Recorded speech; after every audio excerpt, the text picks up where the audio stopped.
from one disciple of Jesus to another.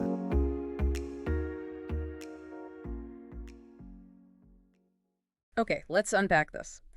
Have you ever found yourself wrestling with, the really big questions? Like, who is God, truly, at his core? It's a question that's fascinated people for, well, forever, really. Right, millennia. And it often feels just too vast, maybe too complex to fully grasp. It can seem that way. But what if there was a way to maybe shortcut that journey, to gain real clarity on the nature of the divine? Ah, okay. And discover how that understanding fundamentally reshapes your daily life. Now, what's truly fascinating here, I think, is that it's far more than just like intellectual curiosity, right? Our deep dive today is entirely focused on understanding these core characteristics we use to define God, what theologians often call divine attributes. Divine attributes. We've got a stack of incredibly insightful sources here, theological texts, ancient scriptures guiding us. Great.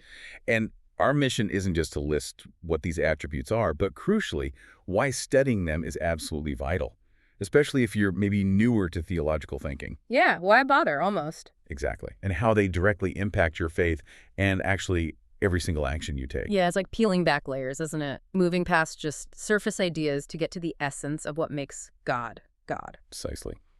We'll be focusing on some foundational concepts today, starting with aseity and simplicity, which sound big but are incredibly powerful. They really are foundational. So get ready for some potentially significant aha moments. These might just reframe your whole understanding. Now, a natural question, I think, is why is this important for me, Isn't just believing in God enough? Yeah, that's a really common thought. It feels like a big theological exercise, maybe. Right. What's the tangible value? Well, it's an excellent and very practical question, and our sources make it abundantly clear. It's not enough to simply acknowledge God exists. Okay. John Piper puts it so well. He says, "It is not enough for children to know simply that God exists. They must also know what sort of God he is." Ah, what sort? Yes, this isn't optional knowledge. It's presented as vital. The book of Hebrews, for instance, it directly links our faith to our knowledge of God. How so? It says that he that cometh to God must believe that he is and that he's a rewarder.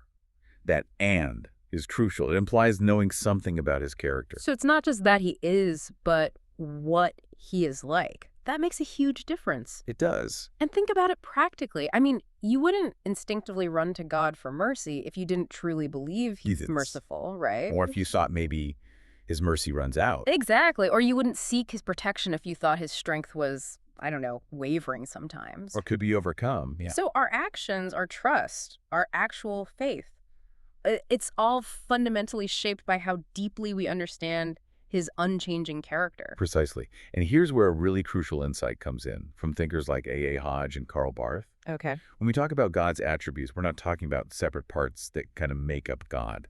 Right. Like he's assembled from components. Not like ingredients in a recipe. No, exactly. God's knowledge is his essence knowing. His love is his essence loving. He is who he is in the very act of his revelation. Wow, okay. Knowing his attributes isn't just collecting facts about him from a distance. It's a profound way of knowing him, directly, intimately, encountering his very being. That's a very different perspective than just, learning a list. It really is. So if it's so vital to know God's attributes in this personal way, how do we actually go about determining what they are? Is it just observing the world, making educated guesses? That's a very natural starting point, isn't it? You look around, you see complexity, beauty. Yeah, you see the general revelation people talk about. Exactly. But our sources strongly emphasize that while the world points towards a creator, the only way to truly know God, his character, is through his self-revelation. Self-revelation, meaning? Meaning God revealing himself. Karl Barth makes a really important distinction here. He cautions against leaning too heavily on just that general revelation alone. Why is that? Well, he argues, essentially, that no human analogy, nothing we see in creation, can sufficiently bridge the immense gap between us, the creature, and the creator. Okay. Observing nature might tell us God is powerful or intelligent, maybe, but it doesn't tell us about his mercy, his justice, his personality, if you will. That reminds me of an analogy A.W. Pink used. It's quite helpful. Oh, yeah. He said, if you found a watch lying in the sand, you could certainly figure out there was a watchmaker. Sure. Intelligence, design. Right. You could infer qualities like skill, maybe purpose, but you'd be utterly unable to figure out who that watchmaker actually is. Their name, their character. Exactly, their intentions, their personality, you wouldn't know them. And if we can't fully reason out a mere human being just from their creation, Then how much less could we possibly reason out an eternal, infinite God just by looking around? It makes sense. yeah. Exactly. But the good news is God hasn't left us just guessing or relying only on our own limited reasoning. Right. He has definitively revealed himself, primarily through the scriptures, and most profoundly, the sources emphasize, through his Son, Jesus Christ. That's the special revelation. That's the special revelation. It provides authoritative clarity. It confirms or corrects our limited perceptions of who he is. It allows us to truly know his character in a way general revelation, like looking at the stars, simply can't achieve on its own. Without it, we'd just be projecting our own ideas onto God, essentially. Pretty much. We'd be stuck with educated guesses at best. Okay, so through Scripture and Christ, we get this clearer picture, but still sounds like there are many, many aspects to God's character revealed. Oh, absolutely. How do people, theologians, even begin to organize all this? For us learners, sometimes a good framework really helps make complex ideas more manageable. Indeed. A framework is incredibly helpful for our finite minds. Now, we always have to remember that God is ultimately indivisible. He's one simple, complete being. Okay, that's important. Very. So each attribute is really just a different facet of his one being. But for our understanding, theologians find it helpful to categorize them.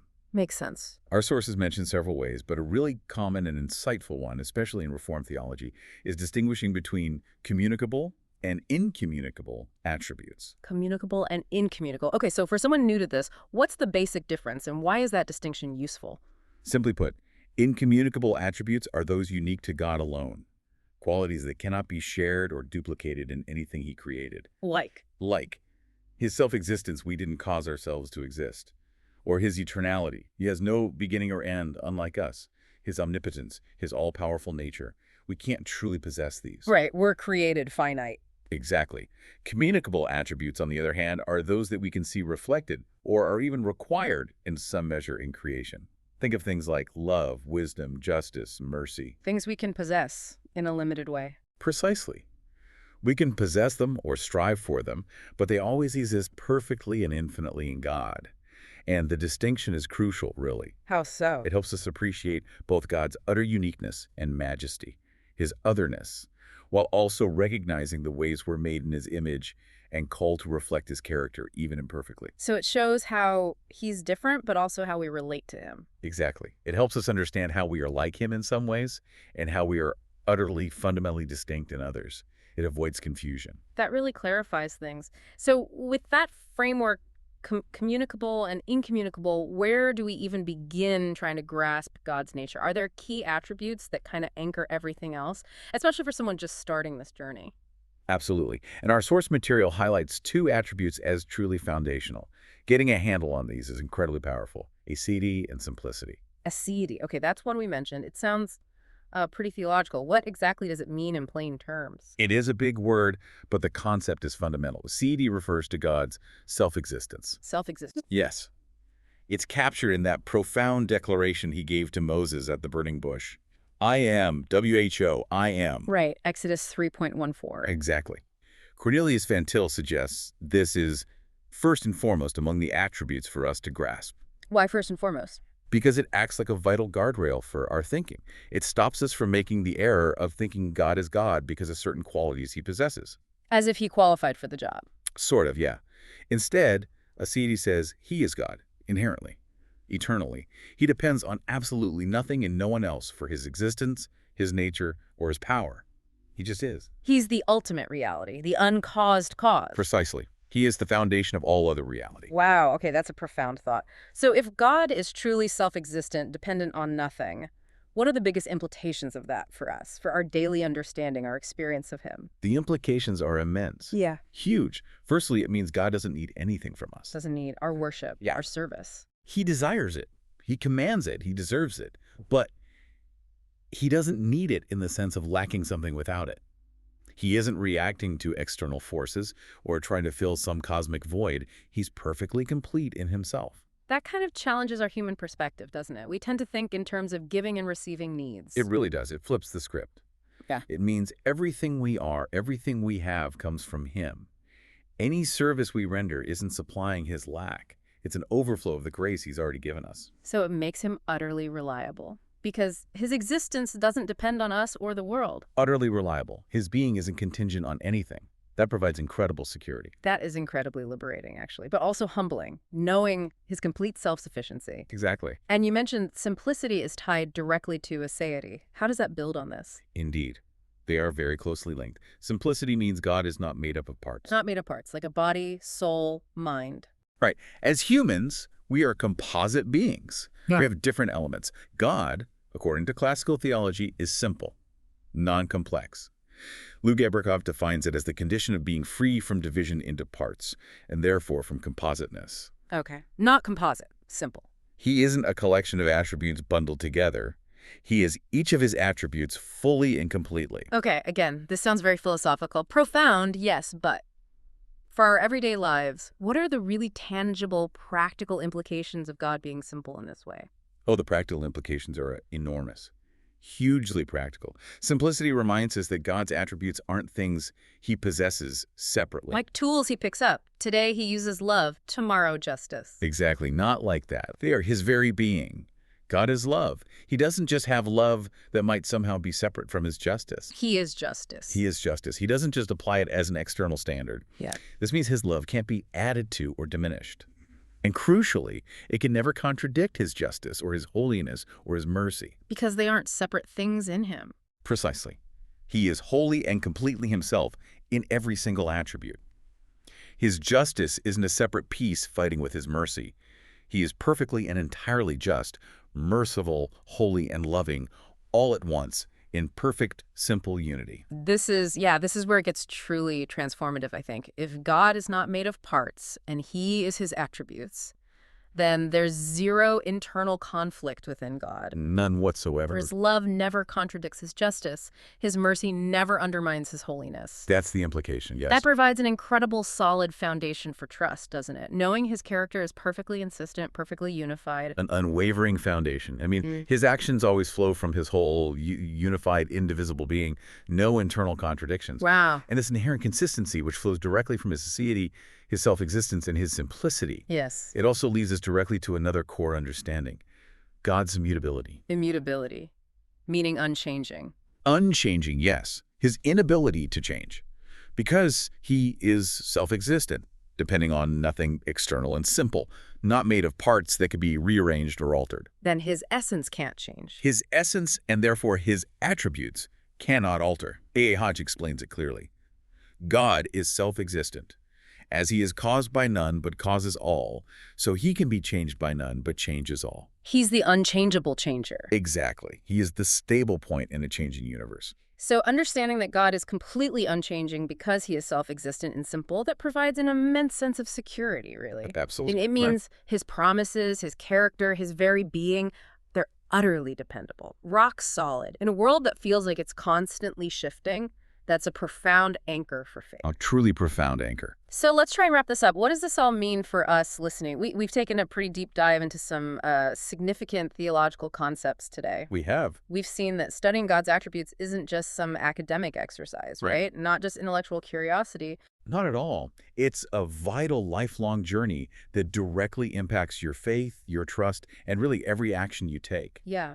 And understanding aseity, that God is utterly self-existent, needing nothing. And simplicity, that God isn't made of parts, but is his attributes in perfect unity. That gives us an incredibly powerful foundation.